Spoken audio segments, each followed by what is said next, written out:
Peut-être, aujourd'hui nous allons parler du vampirisme énergétique. Nous allons parler du vampirisme énergétique.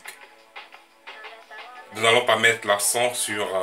nous n'allons pas parler du vampirisme du type inconscient ou du vampirisme de premier ordre. Ça veut dire ce qui vous vampirise en prenant votre temps. Toujours veut prendre votre temps, toujours vous oblige à parler. Ça, c'est un vampirisme de premier ordre. Ça ne nous intéresse pas. Je vais parler d'un vampirisme énergétique conscient. Ça veut dire que ce type de vampirisme est fait par des gens conscients du fait qu'ils sont en train de vampiriser. C'est un type de vampirisme qui est fait par les initiés. Donc, ça veut dire soit par les initiés, soit par des sorciers. Ça, c'est un vampirisme conscient. Donc, c'est ça qui est le thème d'aujourd'hui. Bon, en ce qui concerne le vampirisme énergétique, en premier, nous avons des gens qui magnétisent les maisons. Ça veut dire quoi? Ils ont magnétisé les maisons de telle sorte que chaque fois que vous... qui magnétisent les maisons ou les lieux, de telle sorte que chaque fois que des intrus ils viennent, ils perdent de l'énergie. Ou alors, ils pourraient vampiriser les lieux, soit ils pourraient vampiriser la nourriture. Ils pourraient magnétiser la nourriture pour profiter des énergies de tout ce qu'ils vont consommer. Ça veut dire que si vous aimez trop la nourriture, vous ne devez pas aller manger chez n'importe qui. Parce que quand vous irez manger chez des gens dont vous ne maîtrisez pas vraiment les activités, vous ne savez pas vraiment qui ils sont, vous pouvez manger là-bas et perdre de l'énergie.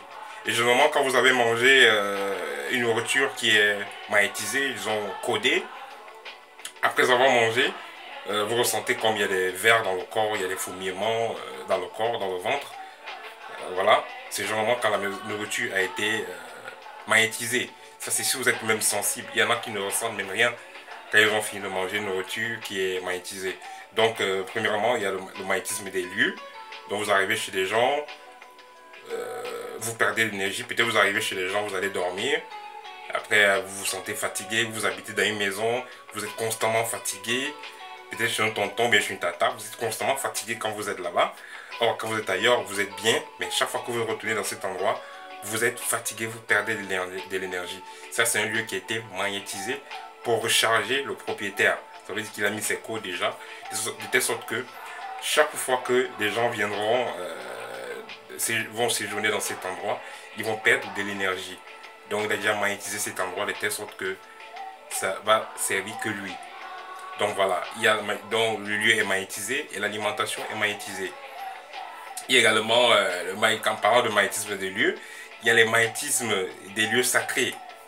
Des lieux entre parenthèses sacrés, autant pour moi.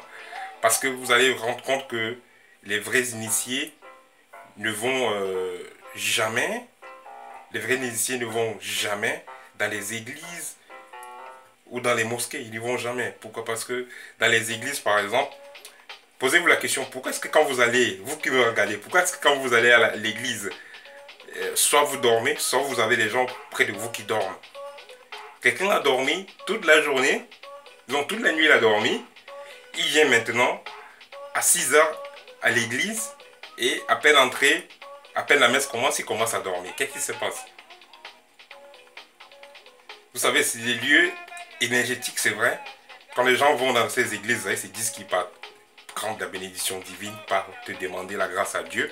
Mais il y a également des sorciers et des mystiques qui viennent dans ces lieux pour les magnétiser et récupérer de l'énergie. Il y en a qui magnétisent à l'avance, ça veut dire que la nuit, on va vous dire que ces endroits-là sont protégés par les saints et tout ça, ça c'est des histoires. Et il y a des sorciers qui viennent dans ces lieux-là, ils les magnétisent. La nuit, ils viennent faire leur rituel nocturne, de sorte qu'en journée maintenant, ils viennent tout simplement récupérer. Quand vous irez demander à Dieu, oh donne-moi ceci, donne-moi cela, ben, le sorcier, il va récupérer toutes ces grâces-là et il va faire de ça ce qu'il veut. C'est pourquoi vous allez toujours voir chaque dimanche, vous allez voir, il n'y a que de grosses voitures garées à l'église, ils sont là pleins. Et la plupart qui sont là, ce sont des gens qui sont même très très méchants, qui ne font pas du bien à leur famille, qui ne font pas du bien à l'entourage. C'est des gens qui n'ont pas de très bonne moralité. Mais vous allez toujours les voir, ils sont les premiers à prier, ils sont toujours ils se parlent toujours de Dieu. Mais dans le noir, dans les visibles, c'est eux qui viennent magnétiser ces lieux pour tirer les énergies de ceux qui vont venir dire qu'ils prient un Dieu qu'il y a dans ces lieux-là. C'est pourquoi le meilleur endroit pour prier est toujours soit chez soi, soit dans la nature, tout simplement. Donc il y a les lieux qui sont fortement magnétisés, comme les églises ou bien ces mosquées-là, ces lieux que certains gens vont pour prier, mais il y a les mystiques qui magnétisent cela pour absorber plutôt l'énergie. Voilà. Il y a également des cadeaux. Il y a des cadeaux qui peuvent être magnétisés. Ça veut dire qu'un individu vous offre une bague ou vous offre un collier, et il vous offre peut-être pour un anniversaire et tout ça. Vous ne savez pas comment cela a été préparé. On peut prendre un truc, on vous donne, vous prenez, vous portez, mais ça vous apporte que malchance. Pourquoi? Parce que ça a été magnétisé, soit pour retirer vos énergies, soit pour vous apporter la poisse. Donc ça c'est une autre forme de vampirisme énergétique.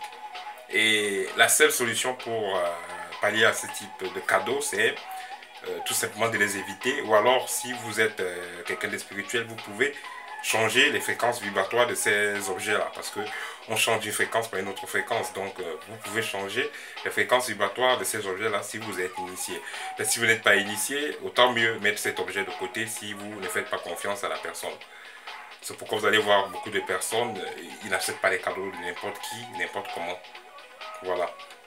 Il y a également l'argent. L'argent peut être une très grande forme de vampirisme.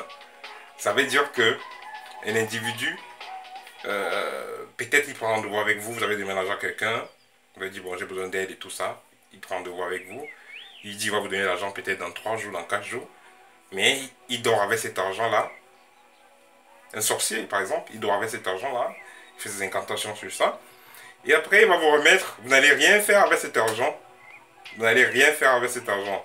Au lieu d'utiliser cet argent pour des fins que vous avez prévues, vous allez utiliser cet argent pour d'autres choses. Parce qu'il a chargé cet argent des vibrations négatives. Soit pour vous faire du mal, soit pour vous bloquer, soit pour que vos projets n'aboutissent pas, ou soit même pour tirer de l'énergie. Parce qu'il y en a qui disent toujours, servir pour mieux se servir. Donc, ils vous donnent, mais il récupère. Donc, en vous donnant cet argent, il sait ce qu'il prend. Donc ça, c'est du vampirisme. C'est pourquoi certaines personnes, c'est pourquoi il est mieux, quand vous avez besoin de l'argent, allez vous-même travailler, que de demander l'argent à n'importe qui. Parce que vous avez vu, il est riche, il a des grosses maisons. Vous ne savez pas dans quelles conditions il vit. Vous ne savez pas dans quoi il est. Donc, vous allez vous précipiter parce que il est populaire, voilà. J'ai besoin d'argent pour ceci, pour cela. Ben, on va vous donner de l'argent, vous n'allez rien faire avec. Et vous allez voir beaucoup de gens qui prospèrent, c'est pas parce que ils ont passé le temps à demander, c'est pas de l'argent qu'on a passé le temps à les offrir. Beaucoup de gens qui prospèrent, c'est à cause du travail. Donc, ça c'est une forme de vampirisme. Donc, le fait de passer le temps à demander de l'argent, vous faites vampiriser. Parce que celui qui va vous donner cet argent-là, vous ne savez pas comment il a travaillé, comment il aura magnétisé. Donc, vous ne savez pas quelle incantation il aura fait dans cet argent. Et c'est un problème qu'on retrouve également en Afrique dans les réunions. Ça veut dire que vous avez un projet, vous voulez peut-être agrandir votre boutique, peut-être vous voulez faire de la ligne, vous voulez voyager, vous voulez faire des affaires. Mais vous allez demander, vous allez prendre un crédit dans une réunion, vous allez aller dans une réunion pour demander de l'argent, pour emprunter, autant pour moi. Et si ce n'est pas des gens sérieux qui sont dans cette réunion, cet argent pourrait être que magnétisé. Vous allez prendre l'argent, vous n'allez rien faire avec parce que cet argent est magnétisé pour vous vampiriser. Au lieu de vous aider, cet argent plutôt va vous tirer des énergies et puis ça ne va vous apporter rien de bon. Voilà, aussi en ce qui concerne le vampirisme, généralement, qu'est-ce que vous ressentez quand vous êtes vampirisé? Quand vous êtes vampirisé, si il s'agit de nourriture, comme je dis autant pour moi, vous allez ressentir comme des vers qui marchent dans le corps. S'il s'agit des endroits, vous allez ressentir quand vous entrez dans un endroit, soit vous avez la chair de poule, soit vous êtes constamment fatigué. Quand vous êtes dans une maison, vous habitez chez quelqu'un, vous êtes constamment fatigué. Voilà. Et aussi, il y a les hôtels par exemple. Il y a les hôtels, oui, les hôtels. Il y a hôtels et hôtels. Il y a les hôtels. C'est des hôtels où il y a des rituels qui peuvent se faire dans certains hôtels. Et quand vous y allez, il faudrait, disons quand vous allez dans l'hôtel, il faut prendre le temps de bien ressentir les énergies avant d'y séjourner. Parce que si vous partez dans un hôtel qui a un certain type de vibration, vous y allez et puis vous payez peut-être pour 2 semaines, 3 semaines ou un mois et après, vous pouvez vous retrouver dans la merde si l'endroit est magnétisé négativement. Vous allez que perdre de l'énergie chaque fois que vous êtes dans cet endroit-là. C'est pourquoi, si vous voulez aller dans un hôtel, il faut prendre le temps de ressentir les énergies qu'il y a dans ce lieu-là avant de décider soit vous restez, soit vous partez. Bon, voilà. Également, il y a ce qui vampirise de façon directe. Directe. Donc, c'est pas seulement au niveau des conversations et tout ça. Il va vampiriser de façon directe. Quelqu'un peut vous vampiriser sans vous toucher, sans vous adresser la parole. Tout simplement, il est proche de vous et puis il commence à travailler sur vous. Et puis vous commencez à perdre de l'énergie. Il y a les techniques de vampirisme très avancées. Et quand vous êtes victime de ce type de vampirisme-là, vous pouvez ressentir au sommet de votre tête comme de la chaleur. Vous ressentez comme de la chaleur, ou bien vous ressentez comme s'il y a quelque chose qui, quelque chose qui vous aspire par le sommet de la tête. Soit vous ressentez quelque chose au plexus, voilà. Donc ça, c'est des techniques de vampirisme très avancées. Donc vous êtes avec quelqu'un, peut-être sur une même table, et puis vous commencez à perdre de l'énergie, ou bien il est juste peut-être assis à côté de vous, et puis vous commencez à perdre de l'énergie. Ça, c'est des techniques de vampirisme énergétique très avancées. Voilà. Également, les enfants qui sont dans des familles où il y a de la haute magie noire, ils ont parfois des maladies telles que l'asthme, voilà, comme l'asthme et une maladie aussi qui fait tomber, je sais pas comment on appelle ça.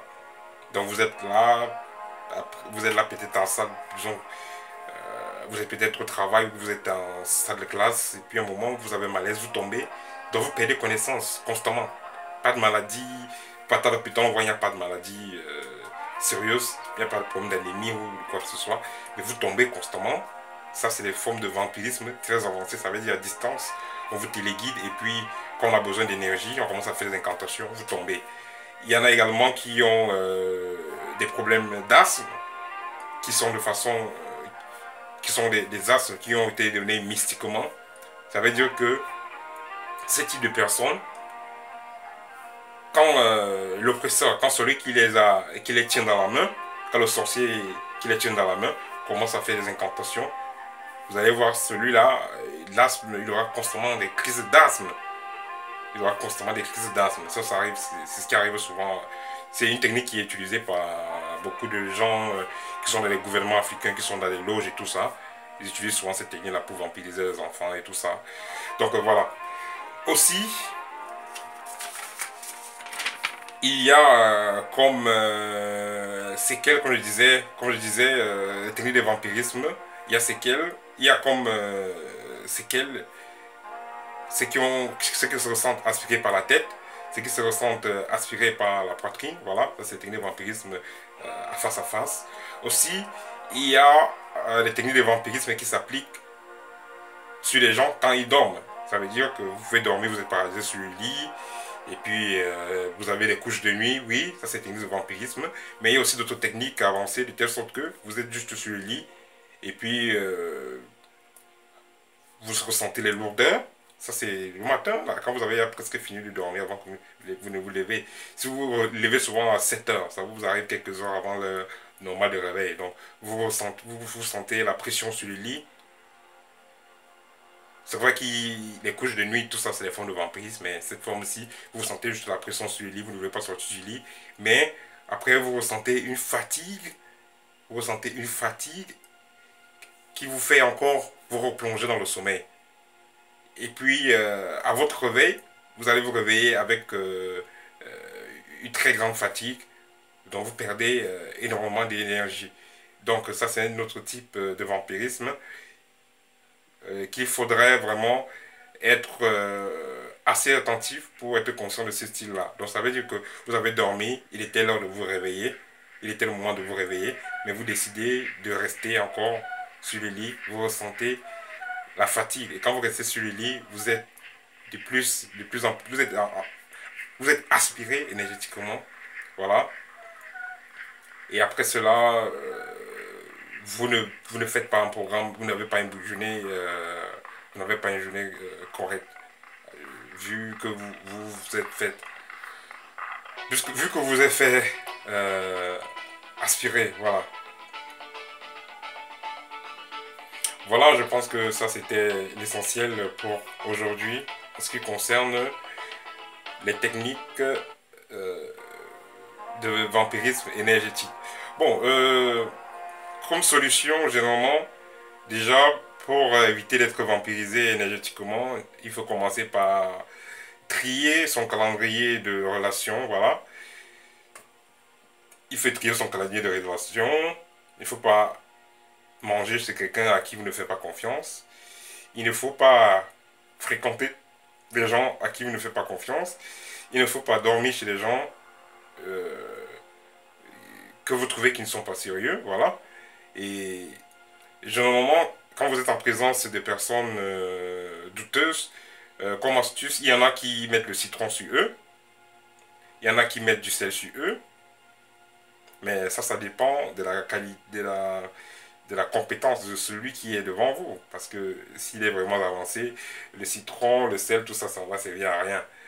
Ben aussi, il y a une technique que moi je propose souvent, c'est vous visualisez tout simplement, vous êtes dans une boule de couleur cristal, ou alors vous visualisez, vous êtes dans une boule de couleur miroir. Voilà, vous visualisez, vous êtes dans une boule de couleur miroir, de telle sorte que s'il y a des énergies, s'il y a, si le sorcier envoie ses trompes, ses pipettes et tout ça, pour vous aspirer énergétiquement, que cela puisse ne pas vous toucher parce que vous êtes dans un bouclier de miroir. Donc voilà, c'est ça que je voulais partager avec vous. En ce qui concerne le vampirisme énergétique, voilà, au terme. Merci de vous abonner. Si vous êtes nouveau, merci de liker. À bientôt.